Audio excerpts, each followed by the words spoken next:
gentlemen, I wanted to take a moment to talk to you about the supplies that I've been using for Inktober, because part of what I'm going to talk about today with technique I've been using has to do with the supplies.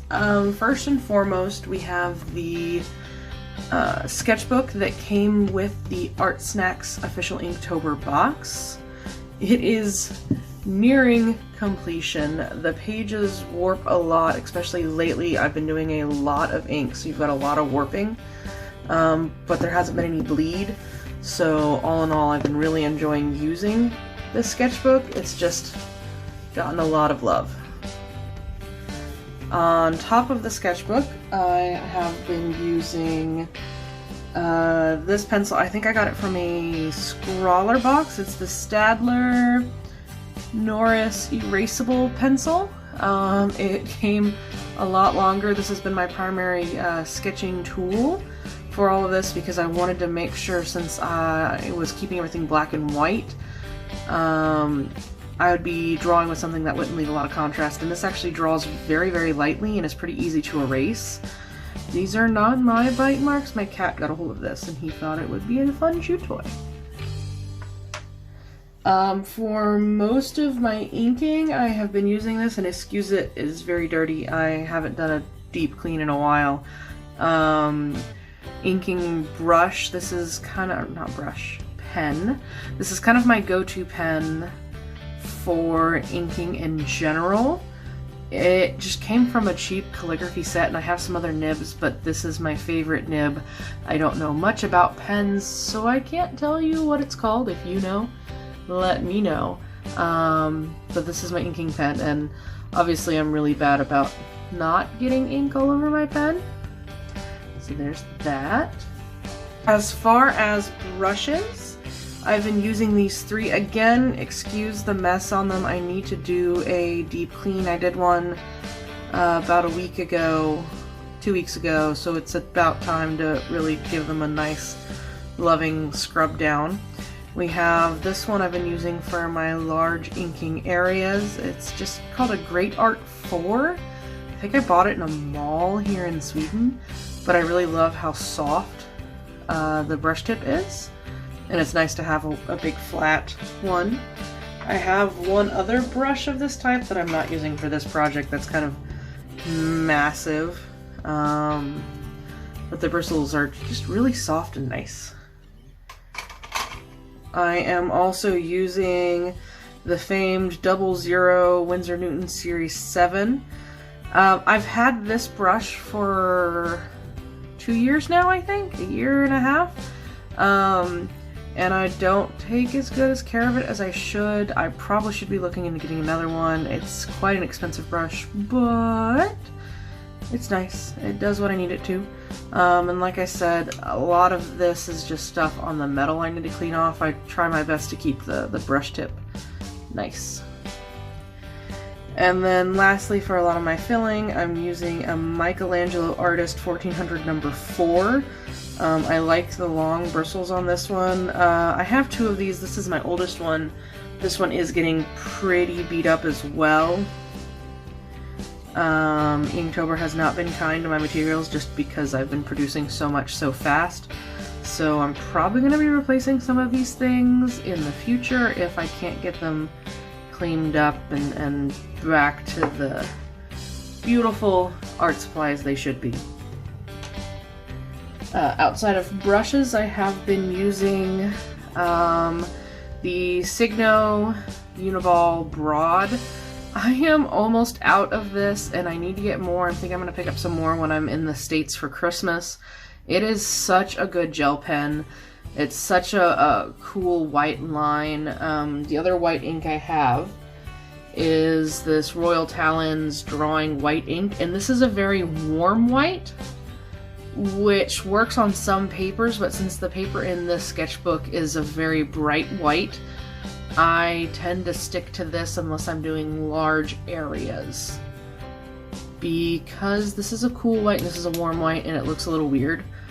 This white separates very easily, so I need to take the time every time I'm going to use it to shake it and shake it and shake it and shake it and shake it. It does come with a nice little like pour spout pointy nozzle thing, which you see me use sometimes if I don't want to get out a brush for like a broad area, which is nice. But I've had this ink for a while. I use it in a lot of my watercolors. It cost me about $7, and I would say I'm not even halfway through it, as long as I keep it shaking, keep it shaking, keep it shaking. And then last but not least, my ink. I use the Royal Talons India ink. This ink I am in love with. I bought this bottle 2 years ago for Inktober. A year ago for Inktober. I bought this bottle a year ago for Inktober, and I really enjoy, one, it doesn't bleed. 2, it's very black. It has a shiny finish. And, I mean, this whole bottle, I mean, I'm only probably about here on the bottle. This bottle cost me about $40 US. But I got it at my local art supply store, which can be a little more expensive than going elsewhere. But I highly suggest this ink. It will coat your stuff in a really thick layer of ink that you need to clean up, and then if you leave your ink bottle open, it can get kind of boogery, is the best description I can get. I've left the lid off of my ink bottle before, and it kind of semi-dries, and when you're drawing with it, you just kind of get these like snotty boogers, sliminess.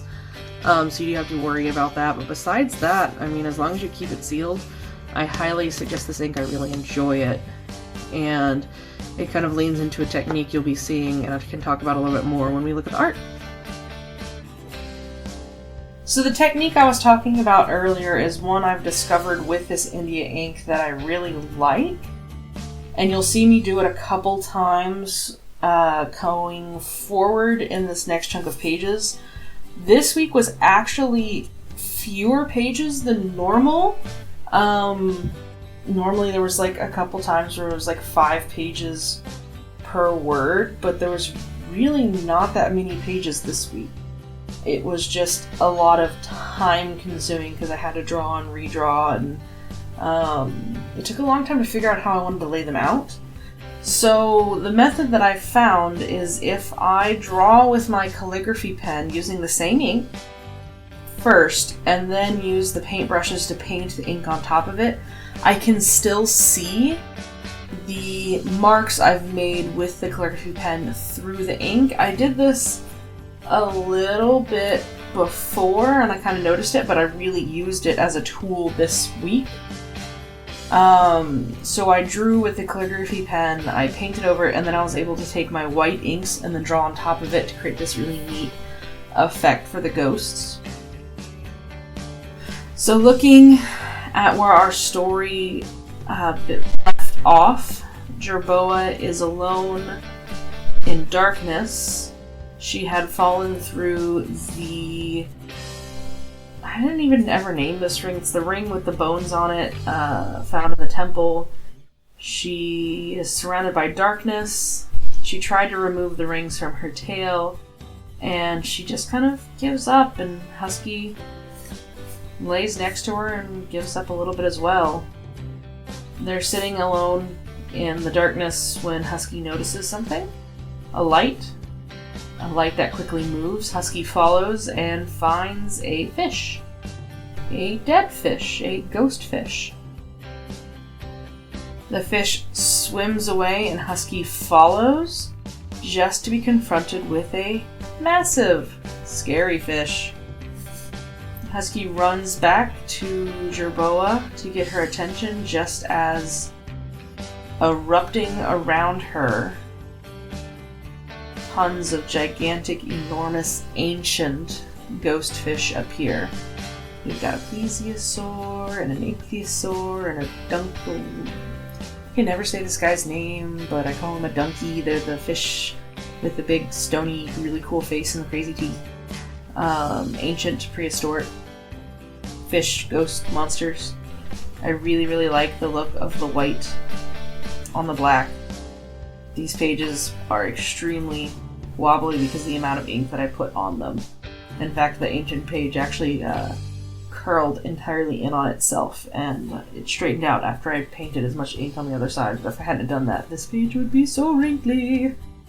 Moving on, the fish and prehistoric creatures swim up above Jerboa in a dizzying spiral. It's magical. It's calming. For the first time in a while, Jerboa's relaxed. She's not scared. One of the fishes approaches her, and she smiles. Maybe things are gonna be okay. I mean, it's a dark, scary place, but she doesn't feel like the ghosts are a threat to her in any way. One of the fishes is shocked and quickly swims away, leaving Jerboa to wonder why, as a set of massive jaws erupt from the darkness. I am chilled by this page. I like this page a lot. I feel like I might need to go back and add in another page or two to show that this is Gauriel, this is the dragon. So right now it's just random teeth out of the darkness. I really like the next page with Snap, the darkness, the words just left on it. Jerboa is left in darkness. She and Husky are in a dark, wet, tight tunnel as she is swallowed by the dragon. Going farther down, she notices 2 rings. This is the Ring of Change and the Ring of Ash. She gets an idea, seeing as her experience with rings, she manages to turn her body and go head first through the Ring of Ash. The ring closes around her tail, just like the last 3 rings have, and she pops out of existence, appearing in a strange place, coated in a thick layer of drool and slime. But her and Husky are okay. Guys, we have 1 more week left. I have no idea where this story is going to end. What I did this week I really liked, but was entirely different than where I thought it was going to go. I have maybe about 15 pages left in this sketchbook. I did order another one. I don't know where it is yet, so hopefully I can find it in time so I don't have to stress myself to be finishing that quickly. I am currently on autumn break, so I do have a little bit more time than I would otherwise to work on this, but guys, we're almost done. The end is near, the end is nigh, the end is in sight. We can do this. If you're still doing Inktober, congratulations. You're a rock star. You can do this. I can do this. And if it takes me or you or anyone else after October to finish, I mean, the point is to finish, right guys? I hope you're enjoying my story so far. I hope you found the part of me explaining my art supplies at least vaguely interesting.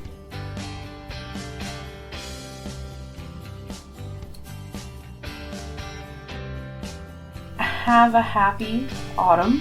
Have a happy Halloween.